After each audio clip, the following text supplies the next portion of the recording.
మీరు మధ్యలో కోమాలోకి వెళ్ళారన్నారు, ఎంతకాలం? కోమాలో నేను నాకు తెలియదు బయట ఎంతకాలం ఉన్నారు మొత్తం? ఏమో కోమా ఎన్ని రోజులు ఉన్నాను రావన్నీ, కోమాలో అంటే ఎన్ని రోజులు ఉన్నాను? 40 days అండి. 40 days ఉన్నాను. ఓకే, 40 days ఉన్నారు. ఎందుకు ఇలా జరిగిందంటారు? ఏమన్నా బ్రెయిన్ స్ట్రోక్ వచ్చింది నాకు. ఓకే, సడన్గా జరిగింది అది. Unfortunate it is. ఆ టైంలో ఏదైనా సినిమా చేస్తున్నారా? లేదు, మా సినిమాలు చేయలేదు. సిక్ అయిన తర్వాత మళ్ళీ చేయలేదు. సంక్రాంతి లాస్ట్.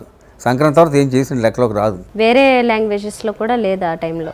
లేదు. సో మిమ్మల్ని ఆ సమయంలో మీకు కాల్ చేసి కానీ లేకపోతే రెగ్యులర్గా వచ్చాయంట. తర్వాత చిరంజీవి వచ్చి చూసి వెళ్ళంటారు. అందరు చూసే ఆర్టిస్టులు అందరూ, తనికెళ్ళబడిని, తర్వాత మ్యూజిక్ డైరెక్టర్ కోటి అందరూ వచ్చి చూసి వెళ్ళారంట. నాకు తెలియదు, తర్వాత చెప్పారు అందరూ. బయటకు వచ్చిన తర్వాత మళ్ళీ చిరంజీవి ఒకసారి కలిసి అనమాట. బెన్నీ సీట్ కోసం వెళ్ళినప్పుడు మాట్లాడేసి వచ్చింది. అప్పుడు వాళ్ళ ఆఫీస్కి వెళ్ళి మాట్లాడారనమాట చిరంజీవితో. అప్పుడు ఏదో వేరే సీట్ ఏదో ఇస్తా అన్నాడు, కానీ వీడు సిబిఐటీలో జాయిన్ అయ్యాడు. అట్లాగా ఆ తర్వాత పెద్ద కలిసింది లేదు చిరంజీవిని. కాబట్టి ఫ్రెండ్షిప్